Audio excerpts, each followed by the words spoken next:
Smartphone কেনার ক্ষেত্রে কিছু মানুষের চাহিদায় থাকে শুধুমাত্র ভালো ব্যাটারি ব্যাকআপ। তাদের এক্সপেকটেশন অনুযায়ী স্মার্টফোনে যদি 20-30 হাজার মিলি অ্যাম্পায়ার ব্যাটারি থাকতো তাহলে হয়তো তারা কিছুটা সন্তুষ্ট হতেন। সো তাদের কথা মাথায় রেখে আজকে একটি স্মার্টফোন নিয়ে কথা বলতে যাচ্ছি যেটি এক রকমের ব্যাটারি মনস্টার। এতে 20-30 হাজার মিলি অ্যাম্পায়ার ব্যাটারি থাকছে না, তবে ওয়ালটনের এই গুড লুকিং স্মার্টফোনে থাকছে 6000 মিলি অ্যাম্পায়ার ব্যাটারি। ফোনটি হচ্ছে ওয়ালটন NexG N73। এটি পাওয়া যাবে দুইটি কালার ভ্যারিয়েন্টে, একটি হচ্ছে এই গোল্ড কালার, অন্যটি ব্ল্যাক। ফোনের ভ্যারিয়েন্ট থাকছে একটি, অর্থাৎ এতে 128 গিগাবাইট স্টোরেজ এবং 4 গিগাবাইট র্যাম থাকছে এবং ফোনটির প্রাইস 13,999, মানে 14,000 টাকা। তো এই ফোনে কি থাকছে কি থাকছে না এবং ফোনটি কাদের জন্য সেটা নিয়ে কথা বলবো আজকের ভিডিওতে। আপনাদের সঙ্গে থাকছে আমি বাবু। চলুন শুরু করা যাক।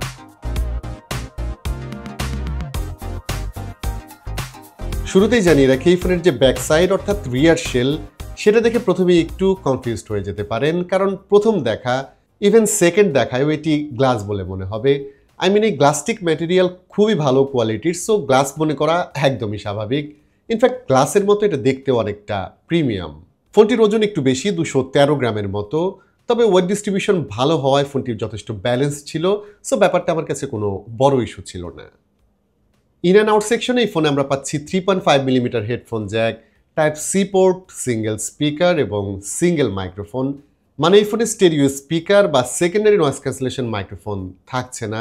যদি ওয়ালটনের কিছু বাজেট ফোনেও কিন্তু আমরা এর মধ্যে স্টেরিও স্পিকার দেখতে পেয়েছি, বাট সেটা কিন্তু এই ফোনের ক্ষেত্রে আমরা মিস করছি।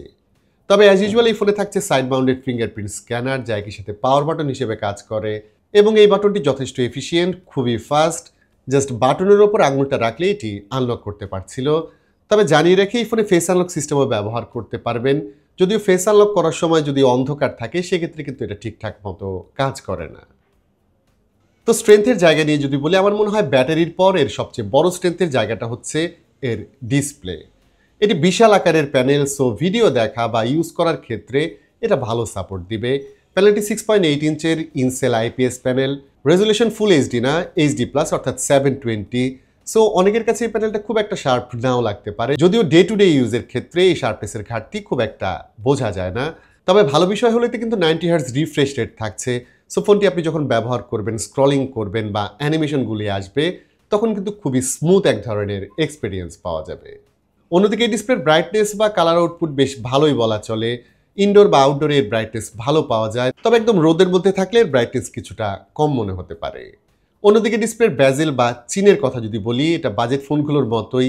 নিচের দিকে চিনের সাইজটা বেশ বড়, এর উপরে থাকছে একটি ক্যামেরা কাটআউট, যেটি ওয়াটার ড্রপ না হয়ে যদি নচ থাকতো তাহলে দেখতে আরও ভালো লাগতো। এখানে জানিয়ে রাখি ফোনটি কিন্তু বক্সি শেপের, সো দেখতে এটা অনেকটাই মডার্ন লাগে। ইন্টারনালস নিয়ে আগেই জানিয়েছিলাম, এই ফোনে থাকছে 128 গিগাবাইট ইন্টারনাল স্টোরেজ, এর সাথে এসডি কার্ডও ব্যবহার করতে পারবেন। তবে এসডি কার্ড ব্যবহার করা যাবে 256 গিগাবাইট পর্যন্ত। এটা অনেকের জন্য এনাফ, বাট 1 টেরা 2 টেরা এখন অনেক ফোনই কিন্তু সাপোর্ট করে, বাট সেই জিনিস কিন্তু এই ফোনে থাকছে না। র্যাম এই ফোনে আমরা পাচ্ছি 4 গিগাবাইট, সাথে র্যাপিড মেমোরি হিসেবে থাকছে আরও 4 গিগাবাইট, যেটা ওয়ালটনের হিসেবে 8 গিগাবাইট, মানে এই ফোনে 8 গিগাবাইট র্যাম থাকছে। তবে বাড়তি 4 গিগাবাইট বা 8 গিগাবাইটও যদি স্টোরেজ থেকে অ্যাড করেন, সেটা অনেক বেশি কাজের ব্যাপারটা এমন না। হয়তো অনেক অ্যাপ যখন একসাথে ওপেন রাখবেন তখন কিছুটা কাজে দেবে। ফোনটি রান করছে অ্যান্ড্রয়েড 13-এ, যার টপে থাকছে ওয়ালটনের ROS, যেটা একদম স্টকের মতো না, কিছুটা কাস্টমাইজেশন থাকছে, ভিজুয়ালিও কিছুটা আলাদা। তবে ওয়ালটনের রেগুলার যে ইউআইটা থাকছে ROS, সেটার চেয়ে একটু হেভি মনে হয়েছে। তবে ফোনটা আমি বেশ অনেকদিন ধরেই ব্যবহার করছি, রেগুলার কাজে ফোনটা ঠিকঠাক মতো সার্ভ করতে পেরেছে। এতে ইউনিসকেটটি 606 SoC থাকছে, যা রেগুলার কাজে একদমই ওকে। সোশ্যাল মিডিয়া অ্যাপ বা ইউটিউবে ভিডিও দেখা বা ব্রাউজ করার কাজে কোনো ইস্যু ছিল না। হালকা পাতলা গেমিংও এতে করা যায়, তবে ভারী গেমে খুব একটা ভালো সাপোর্ট পাবেন না, সেটা বুঝতেই পারছেন। তবে চাইলে এতে অনেক ধরনের গেমই প্লে করতে পারবেন, তবে সেটিংস একদম লো করে নিলে এক্সপিরিয়েন্সটা ভালো পাবেন। তো পারফরমেন্সের ক্ষেত্রে কিছুটা স্যাক্রিফাইস থাকলেও কোনো ধরনের স্যাক্রিফাইস থাকছে না এই ফোনের ব্যাটারির ক্ষেত্রে, এবং অনেক ক্ষেত্রেই দেখা যাবে যে বেশিরভাগ মানুষ এই ফোনে পাক্কা 2 দিন ব্যাটারি ব্যাকআপ পাবেন অনায়াসে, এবং যারা ইন্টেন্সিভলিও ফোন ব্যবহার করেন তারাও এতে একদিন ব্যাটারি ব্যাকআপ পাবেন অবভিয়াসলি। এতে 6000 মিলি অ্যাম্পায়ার ব্যাটারি থাকছে, যেখানে 5000 মিলি অ্যাম্পায়ার ব্যাটারি কিন্তু বেশিরভাগ ক্ষেত্রেই দেখা যায়। এবং ভালো বিষয় হলো এর বক্সেই কিন্তু আমরা একটি 18 ওয়াটের ফাস্ট চার্জার পেয়ে যাচ্ছি। বক্সের কথায় যেহেতু আসলাম, এখানে জানিয়ে রাখি এই ফোনে একটি টিপিইউ কেস, স্ক্রিন প্রোটেক্টরও আমরা পেয়ে যাচ্ছি। ক্যামেরা সেগমেন্টে এই ফোনের রিয়ারে আমরা প্রাইমারি ক্যামেরা হিসেবে পাচ্ছি একটি 52 মেগাপিক্সেল সেন্সর, সাথে থাকছে এআই লেন্স এবং এর ফ্রন্টে আমরা একটি 8 মেগাপিক্সেল সেলফি ক্যামেরা পাচ্ছি। এই টাইপের ক্যামেরা আসলে প্রচুর লাইট ডিজার্ভ করে, মানে ভালো আলো পেলেই সব ক্যামেরায় ভালো ছবি পাওয়া যায়। তবে আলো কম থাকলে এর ক্যামেরায় খুব একটা ভালো ছবি পাওয়া যাবে না, সেটা বুঝতেই পারছেন। আমরা ডে লাইটের ক্যামেরা ট্রাই করেছিলাম, কিছু ভালো ছবি পেয়েছি, আবার অনেক ছবি দেখা গেছে একটু বেশি কালারফুল হয়ে গেছে, আবার কোনোটাতে এইচডিআর প্রসেসিং বেশ অ্যাগ্রেসিভ ছিল। মানে এই ফোনের ক্যামেরায় কনসিস্টেন্সির যে ব্যাপারটা সেটা আমি পাইনি।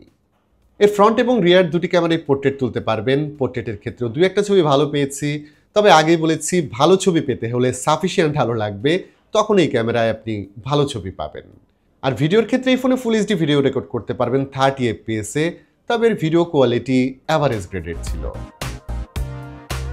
তো এই ফোনটা তাদের সাজেস্ট করা যায় যারা একটু বেশি ব্যাটারি ব্যাকআপ চান, বড় ডিসপ্লে চান, যাতে লং টাইম ভিডিও দেখা বা সোশ্যাল মিডিয়া অ্যাপ আপনি ব্যবহার করতে পারবেন।